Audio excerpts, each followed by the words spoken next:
जय हिंद। एक बार फिर से स्वागत है आपका अभिजीत जीएस एक्सप्लोर सेंटर में। तो चलिए दोस्तों, आज हम जानेंगे केंद्रीय बजट 2024-25 के बारे में जानेंगे। दोस्तों 23 जुलाई मंगलवार को भारत के वित्त मंत्री निर्मला सीतारमण के द्वारा जो कि केंद्रीय बजट 2024-25 को प्रस्तुत किया गया दोस्तों संसद में। और दोस्तों इस जो कि बजट का जो कुल व्यय जो रखा गया दोस्तों वो 48.21 लाख करोड़ रुपया का इसमें जो बजट को प्रस्तुत किए गए हैं। और दोस्तों ये जो 48.21 लाख करोड़ रुपया दोस्तों इसको एक तरह से विभिन्न क्षेत्रों में देश को विकसित करने के लिए, देश के विभिन्न क्षेत्रों में डेवलपमेंट करने के लिए दोस्तों इसमें एक तरह से ये जो रुपए हैं दोस्तों इसमें अलग अलग क्षेत्रों में अलग अलग जो कि संख्या में रुपए को बांटा गया है और इसमें विकास का कार्य करने के लिए इस रुपए को, इस बजट को तैयार किए गए हैं। विशेष रूप से दोस्तों हम जानेंगे इस वीडियो में जो कि एक तरह से जो इसमें जो बजट पास हुआ है दोस्तों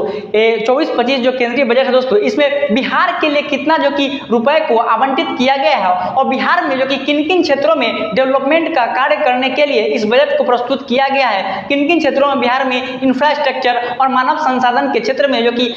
इस बजट के थ्रू जो कि रुपए को दिए गए हैं जिससे कि इस राज्य का एक तरह से विकास हो सके, तो इसके बारे में समझेंगे। और दोस्तों कोई अगला वीडियो में हम समझेंगे जो कि एक तरह से जो इसमें कुछ पॉइंट समझेंगे जो कि आंध्र प्रदेश जो कि एक तरह से समझ सकते हैं कि अभी जो मोदी 3.0 सरकार के द्वारा जो बजट प्रस्तुत किया गया है वित्त मंत्री के द्वारा दोस्तों इसमें जो कि ये जो सरकार है दोस्तों वो एनडीए का सरकार है अभी वर्तमान में। इसमें कि दो जो कि प्रमुख घटक दल है बीजेपी का, इसमें जेडीयू और टीडीपी। तो जेडीयू जो कि बिहार से ताल्लुक रखते हैं और टीडीपी जो कि एक तरह से आंध्र प्रदेश से ताल्लुक रखते हैं। तो ये दोनों राज्य के लिए जो कि एक तरह से केंद्र सरकार ने बजट को प्रस्तुत किया है जो कि इसमें एक तरह से बहुत क्षेत्रों में और बहुत ज्यादा रुपए को एक तरह से आवंटित किए गए हैं इस राज्य के डेवलपमेंट करने के लिए दोस्तों, विशेष रूप से बिहार राज्य के लिए और साथ ही साथ आंध्र प्रदेश के। और दोस्तों ये जो सरकार के द्वारा इसमें जो कि बजट प्रस्तुत किए गए दोस्तों इसमें एक तरह से पूर्वोदय स्कीम को लाया गया है। पूर्वोदय स्कीम में यही है दोस्तों कि बिहार, झारखंड, ओडिशा और पश्चिम बंगाल और आंध्र प्रदेश राज्य को एक तरह से अलग प्रकार से इसमें एक तरह से मैन्युफैक्चरिंग के क्षेत्र में और मानव संसाधन विकास के क्षेत्र में और कृषि के क्षेत्र में बड़ा योगदान और विभिन्न क्षेत्रों में ये सभी राज्यों में जो कि एक तरह से डेवलपमेंट करने का केंद्र सरकार कार्य करेगी। दोस्तों आज हम इस वीडियो में समझेंगे बिहार राज्य में जो डेवलपमेंट होने वाले हैं उसके बारे में समझेंगे, जो बजट पास किए गए हैं उसके बारे में समझते हैं आगे। तो और कुछ पॉइंट है उसके बारे में सबसे पहले हम समझ लेते हैं। दोस्तों ये जो बजट प्रस्तुत किए गए हैं दोस्तों केंद्रीय बजट जो कि 2024-25 ये जो बजट है दोस्तों इसमें जो कि मुख्य रूप से जो कि एक तरह से 4 जातियों को ध्यान में रखा गया है जिसमें कि है युवा, गरीब, महिला और एक तरह से अन्नदाता को रखा गया है यानी कि किसान को रखा गया है। तो ये सभी जो कि चारों सेक्टर्स को, चारों जो एक तरह से क्षेत्र है इस पर विशेष रूप से सरकार ने एक तरह से बजट पास करके, बजट प्रस्तुत करके इन सभी को डेवलपमेंट करने का कार्य करेगा जिससे कि हमारे देश का एक तरह से विकसित भारत का जो रोड मैप है उसका जो लक्ष्य है उसको पूरा किया जा सके। दोस्तों भारत को एक तरह से विकसित राष्ट्र बनाना है। मोदी जी का प्रण है कि हम भारत को 2047 तक विकसित राष्ट्र के कैटेगरी में लाकर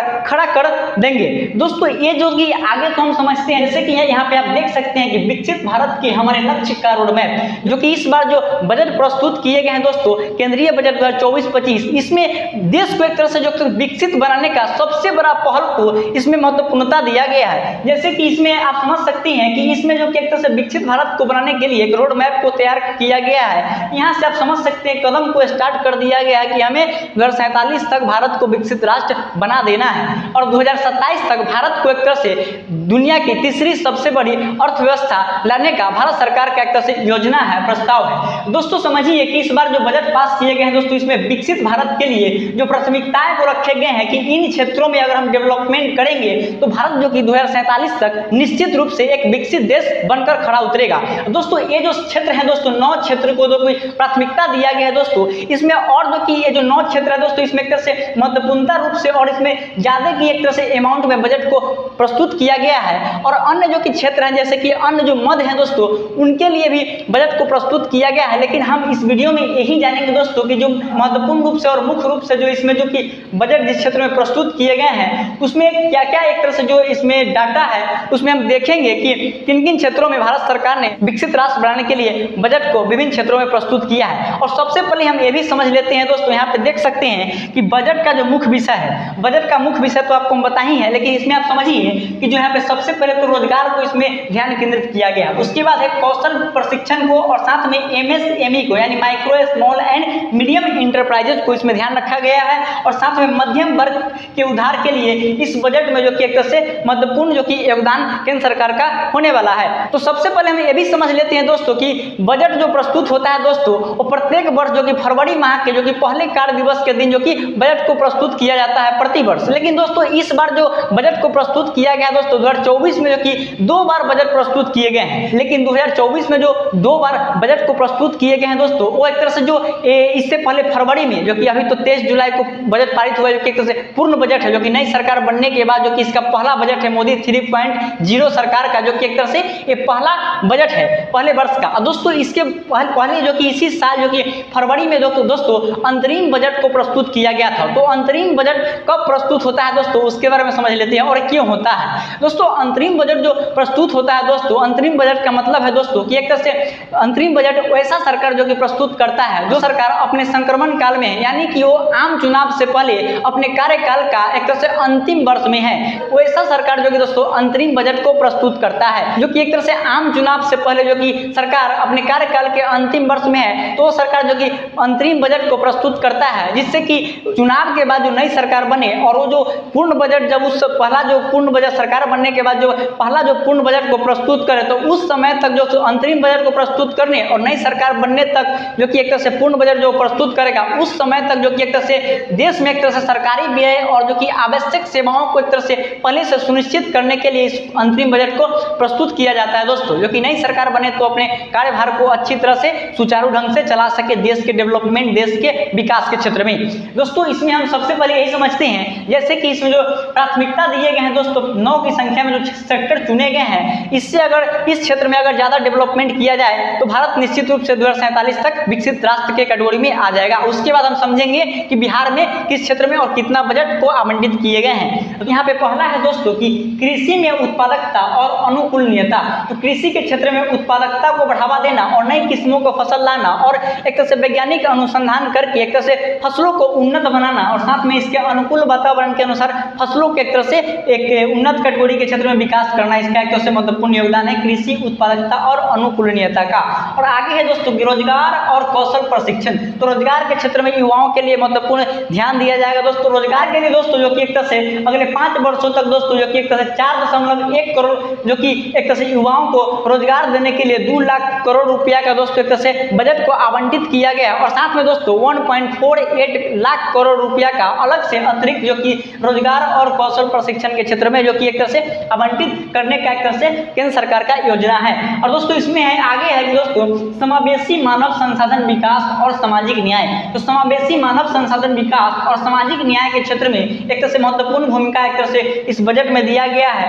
योगदान दिया गया इस बजट में कि अगर इस क्षेत्र में मानव संसाधन विकास और सामाजिक न्याय के क्षेत्र में डेवलपमेंट किया जाए तो आगे जो कि भारत को विकसित राष्ट्र बनने के लिए एक महत्वपूर्ण भूमिका ये निभाएगा। और दोस्तों आगे है कि विनिर्माण और सेवाएं। तो विनिर्माण और सेवाएं के बारे में जैसे कि यहाँ पे मैन्युफैक्चरिंग और यहाँ पे जो सर्विसेज है, तो मैन्युफैक्चरिंग और सर्विसेज के क्षेत्र में जो कि एक तरह से देश में बहुत बड़ा जो कि एक योगदान ये जो कि क्षेत्र देते हैं देश को डेवलप बनाने के लिए, तो ये सभी क्षेत्र में जो कि एक तरह से बजट को प्रस्तुत किया गया है केंद्र सरकार के द्वारा और वित्त मंत्रालय के द्वारा। तो अगला है कि शहरी विकास के क्षेत्र में किया गया है और साथ में ऊर्जा सुरक्षा के क्षेत्र में किया गया है। और अगला है कि अवसंरचना यानी कि इंफ्रास्ट्रक्चर के क्षेत्र में जो कि इस बजट में एक तरह से महत्वपूर्ण एक तरह से योगदान दिया गया है। अगला है कि नवाचार अनुसंधान और विकास के क्षेत्र में इस बजट में जो कि 2024 केंद्रीय बजट 2024-25 में इसमें ध्यान दिया गया है। अगला है कि अगली पीढ़ी के सुधार के लिए बजट को प्रस्तुत किया गया। तो इसका मतलब है दोस्तों कि अगली पीढ़ी के सुधार के लिए जैसे कि अभी जो वर्तमान में जो एक तरह से जो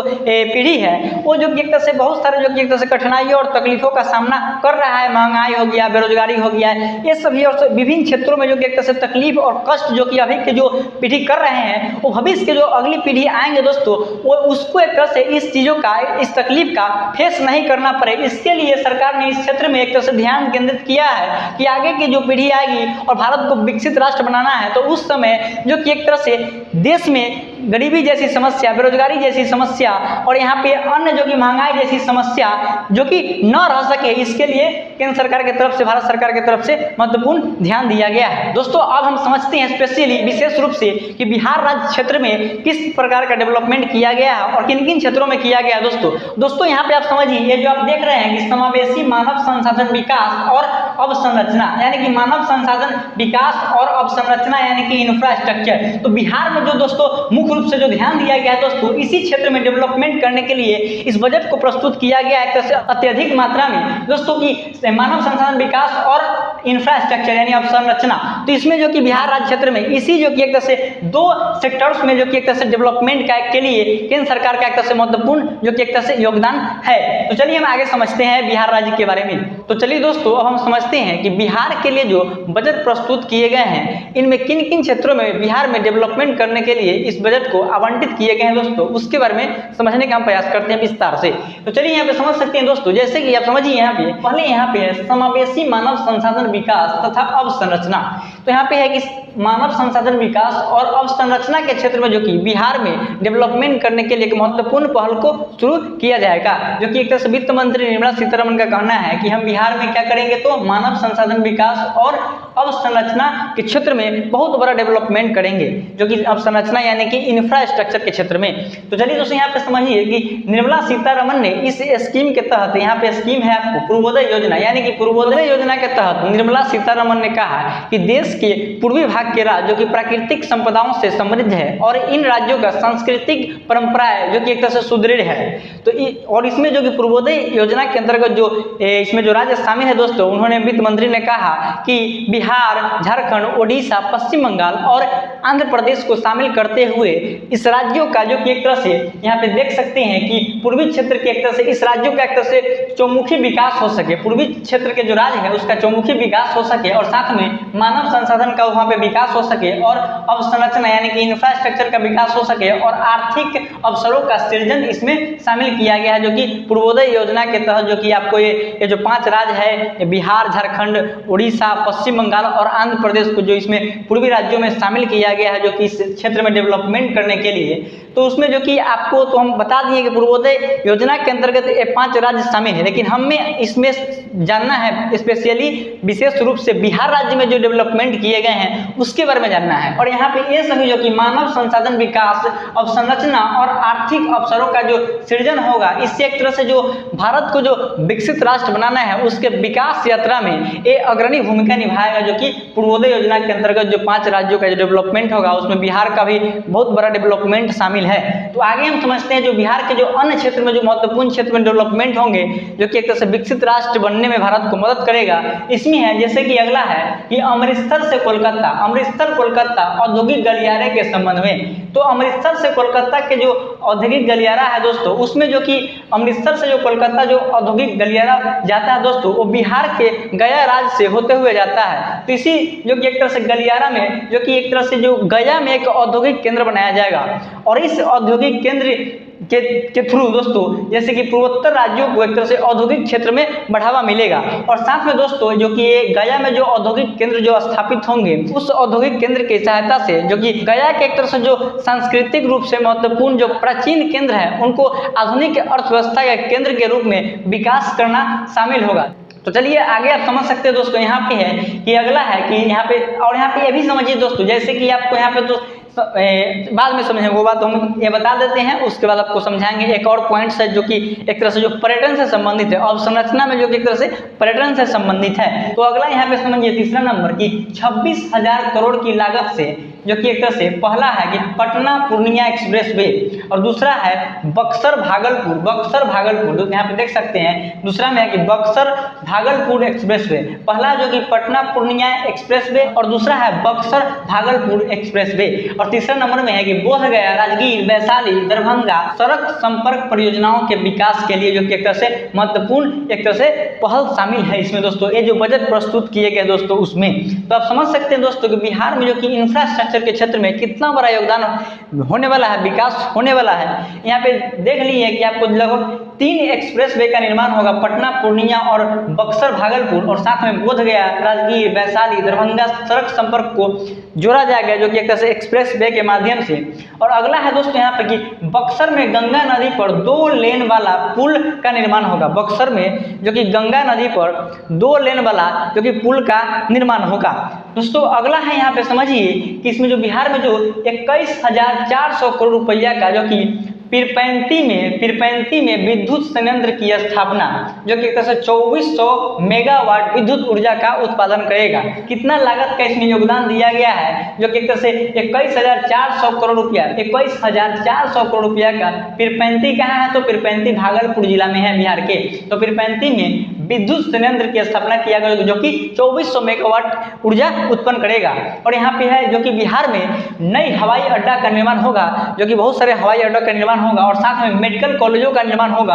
और साथ ही साथ खेल कूद अवसंरचना, यानी कि खेल कूद अवसंरचना का इंफ्रास्ट्रक्चर है, स्टेडियम नए नए बनाए जाएंगे, क्रिकेट स्टेडियम, फुटबॉल स्टेडियम, अन्य खेल संबंधी जो एक तरह से जो संरचना हो, अवसंरचना होंगे, इंफ्रास्ट्रक्चर होंगे, उसको विकसित करने का कार्य करेगा, जो कि केंद्रीय बजट 2024-25 में इसके लिए बजट को प्रस्तुत किया गया है। और दोस्तों हम ये भी बताना चाहते हैं आपको, जो कि यहाँ पे जो अवसंरचना है यानी कि इंफ्रास्ट्रक्चर है, तो इंफ्रास्ट्रक्चर के क्षेत्र में जो कि बिहार में पर्यटन के क्षेत्र में जो महत्वपूर्ण योगदान इस बजट में जो कि दिए गए हैं, उसके लिए जो रुपए आवंटित किए गए हैं दोस्तों, किस क्षेत्र में जो कि पर्यटन के क्षेत्र में कहाँ कहाँ डेवलपमेंट होने वाला है, उसके बारे में समझते हैं। तो दोस्तों जो कि काशी विश्वनाथ मंदिर कॉरिडोर के मॉडल पर जो कि गया के विष्णुपद मंदिर कॉरिडोर को विकसित किया जाएगा, और साथ में गया के बोधगया मंदिर कॉरिडोर को विकसित किया जाएगा। और साथ ही साथ दोस्तों आपको बता दें कि बौद्ध, जैन और हिंदुओं के जो कि एक तरह से धार्मिक स्थल हैं, जो कि राजगीर को, उसको भी एक तरह से डेवलप करने का कार्य किया जाएगा, जो कि केंद्रीय बजट 2024-25 में से प्रस्तुत किया गया है। और साथ ही साथ दोस्तों हम आपको यह भी बताते चले कि नालंदा विश्वविद्यालय को इसके गौरवशाली स्थान दिलवाने के अलावा नालंदा को पर्यटन के क्षेत्र में जो कि विकास किया जाएगा। दोस्तों समझ चुके होंगे किस तरह से जो कि केंद्रीय बजट 2024-25 पेश किया गया संसद में, और किसके क्षेत्रों में जो कि एक तरह से इसका एक तरह से डिस्ट्रीब्यूशन किया गया बजट का। टोटल बजट 48.21 लाख करोड़ रुपया का था, इसमें कि बिहार को लगभग 59, हाँ ये भी आपको बता देते हैं कि बिहार को लगभग 59,000 करोड़ रुपए का बजट पेश किया गया है बिहार के लिए। तो समझ सकते हैं कि आपने इसके बारे में, मुझे उम्मीद होगा कि आप अच्छी तरह से समझे होंगे। दोस्तों वीडियो अच्छा लगा हो तो वीडियो को जरूर शेयर कीजिए, और चैनल पर नए हैं तो चैनल को सब्सक्राइब भी कीजिए और वीडियो को लाइक कीजिए। तो इसी के साथ हम इस सेशन को एंड करना चाहते हैं। इसी के साथ जय हिंद।